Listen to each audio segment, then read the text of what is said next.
को उपदेश देते हैं कि कोई भी हो, चाहे वह हिंदू हो, चाहे मुसलमान, चाहे ईसाई हो या पारसी, सभी के लिए आवश्यक है कि वह अपने मालिक के नाम से जुड़े। नाम ही चेतन की आवाज है। उसी आवाज से समस्त संसार त्रिलोकी रचना मिट जाती है। अपनी सूरत को नाम से जुड़ो, इसलिए तुम आए हो। अभी तक तुम नाम से बिछड़े हुए हो, उसके साथ अपने को जोड़ दो। महात्माओं का उपदेश आत्मा के लिए ही होता है तथा परमात्मा से मिलने के लिए होता है।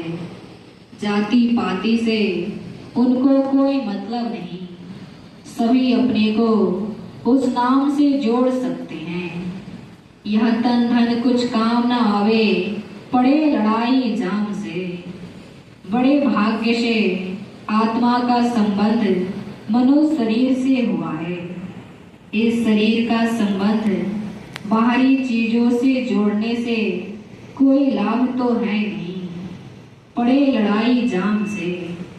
इसके कारण लड़ाई यमराज से ठनेगी। इसीलिए सूरत को नाम से जोड़ो, क्योंकि वह पूर्व का पक्का साथी नाम तुम्हारे भीतर है। अपनी आंखों को उल्टो और उससे नाता जोड़ो। यदि ऐसा नहीं करते और अपनी सूरत को वासनाओं से जोड़ते हो तो मरते समय उन वासनाओं के कारण फिर नाना प्रकार के योनियों में चले जाओगे। परंतु यदि नाम की वासना रहे तो शरीर त्यागते समय उसकी वासना में शरीर छूटेगा और तुम इसके साथ उसके लोक में चले जाओगे। जब तुम्हारे साथ नाम नहीं, गुरु नहीं, तो तुम लाख चिल्लाओ, तुम्हारा कोई सुनने वाला नहीं। जिसने नाम को अपना साथी बनाया वह उसके छत्र छाया में जाकर निर्भय हो जाता है। धन दौलत कुटुंब परिवार यह सब अंत समय कोई काम नहीं आते। जिसने नाम से नाता जोड़ लिया उसको किसी प्रकार का भय नहीं। मरने के समय सिवाय नाम के और वस्तु साथ नहीं दे सकती। अब तो समय मिला अति सुंदर, शीतल हो बच धाम से।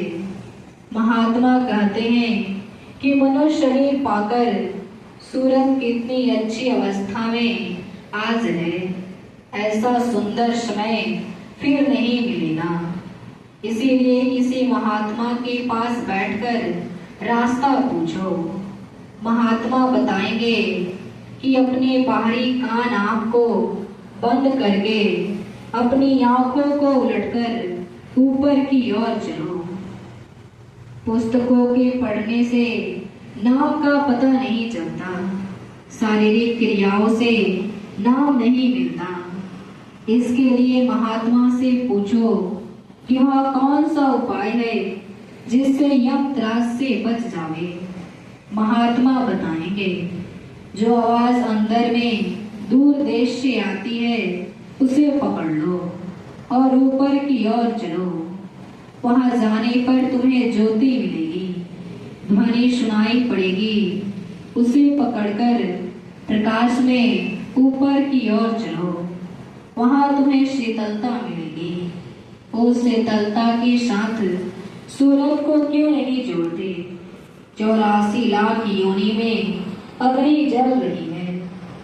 महात्मा तुम्हें इस अग्नि से बचाकर तुम्हें नाम से जोड़ देंगे। वहां तुम्हें शीतलता मिलेगी और 84 के धाम और धूप से सूरत बच जाएगी। सुमरन कर सेवा कर सतगुरु, मन ही हटावे काम से। मुझसे नाम की बख्शीश करता है, उससे नाम मांगो। संसारी चीज तो सबको हर समय मिलती है, उसके लिए गुरु से दान ना मांगो। गुरु से ऐसी फरियाद मत करो कि फिर उसे अग्नि में जलो। गुरु से ऐसा दान मांगते हैं जिससे सदा के लिए बच जाए। गुरु की सेवा उसके वचनों को मानकर करो। जो उनको वचनों को मानते हैं वही गुरु की असली भक्ति करते हैं। गुरु की सेवा करने से मन इंद्रियों के भोग विलास से हटेगा और शीतलता को पाकर शीतल हो जाएगा। संसारिक वासना अग्नि के समान है। आत्मा मन को साथ लेकर इंद्रिय के दरवाजे पर बैठी अग्नि में जल रही है। अगर इनसे हट जाए तो इसे शीतलता मिले। जय